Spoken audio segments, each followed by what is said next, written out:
Good afternoon.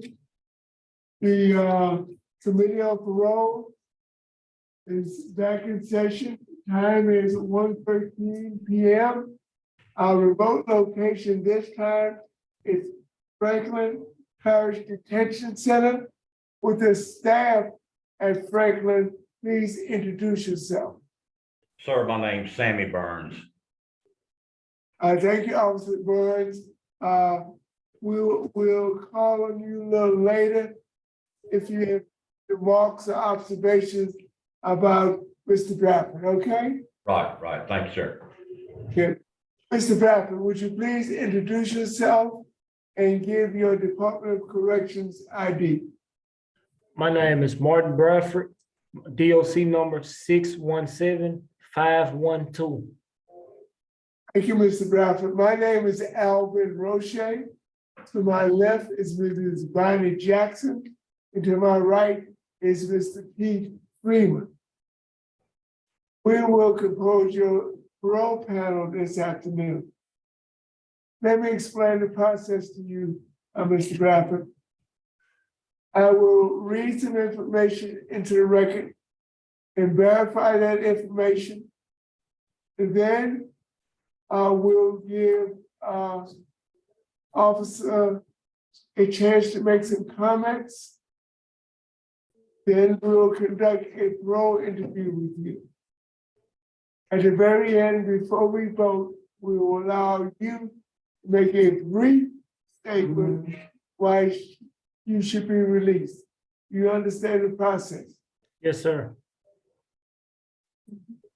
Mr. Bradford, you are a third felony offender. Your offense is distribution of marijuana. You were sentenced on February 7th, 2022 in Lincoln Parish. You received an 8-year sentence. Then there was another count in Lincoln Parish. He was sentenced on the same date, February 7th, 2022, for possession with the intent to distribute meth, and you received an 8-year sentence. Those sentences are running concurrently, so your total sentence is 8 years, and you have spent approximately 22 months of that sentence so far. Is that correct? Yes, sir. Your parole date is July 12th, 2023.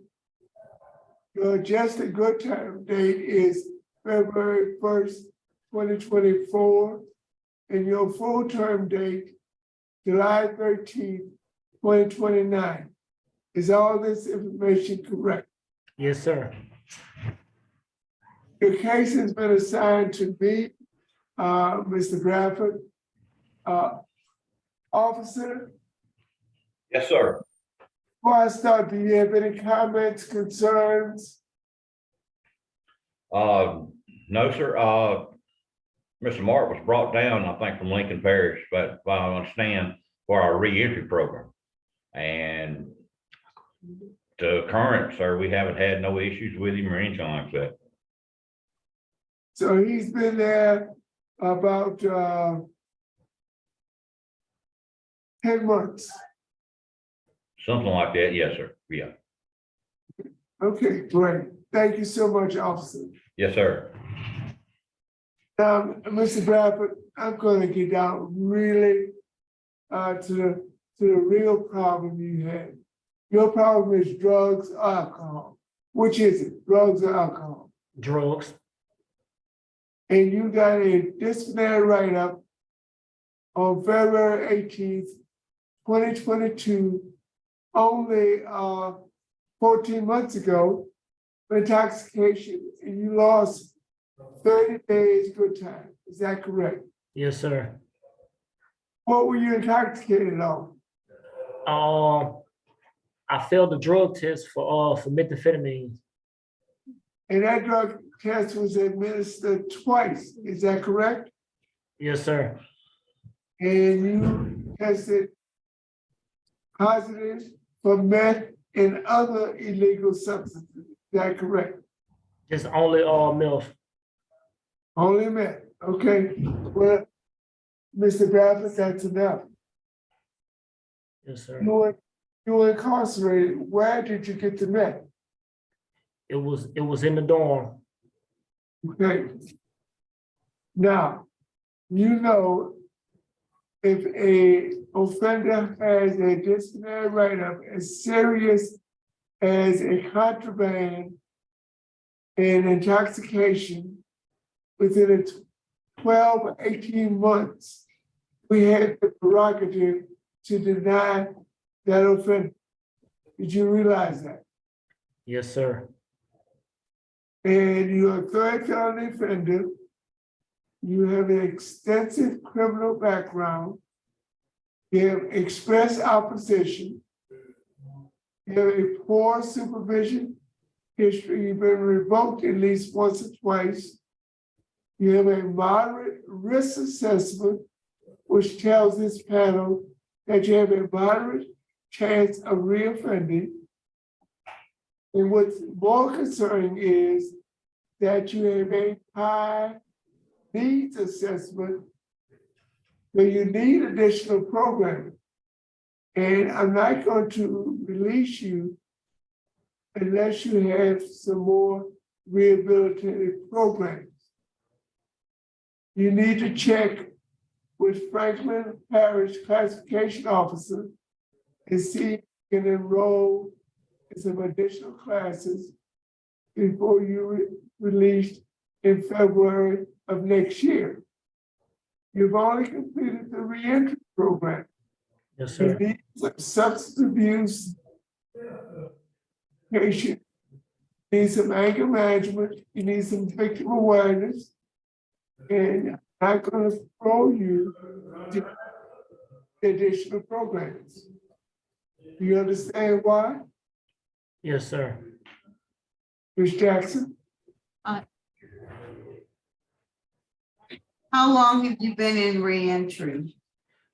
I took reentry. You Like, completed it? yes, ma'am. All right, that's all I have. Thank you. You're welcome. Mr. Thank you, Ms. Staples. Yes, sir. Would you like to make a statement? Yes, sir. With the assessment, I'm gonna be truthful about the assessment. I was listening to what people were saying, listening to other people talk about the assessment.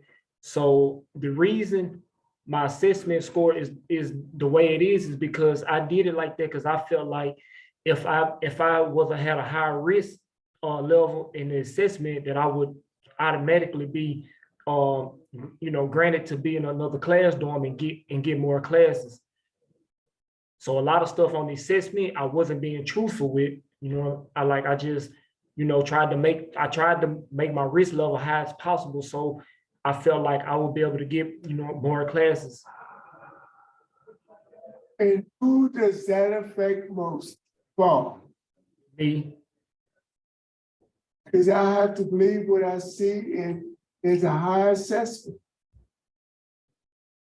And you had that intoxication right up only 14 months ago, and you hadn't had any substance abuse education since. No. So I'm going to believe the assessment.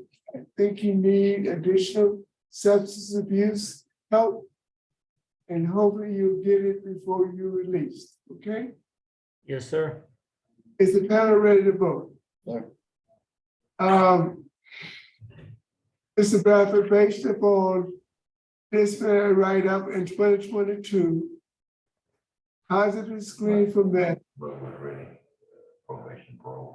extensive criminal history, poor supervision history, and express opposition with a moderate risk assessment and a high needs assessment, my vote is to deny.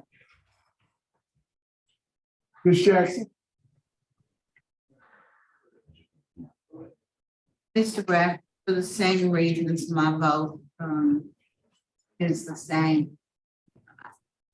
Hopefully, you don't have to exaggerate the risks in programs. You need to ask, tell them that you have a substance abuse problem and you really want to deal. And see if you can get them to help get into those programs. But today, because you do need more programs, and because of that write-up in 22, my vote is to deny.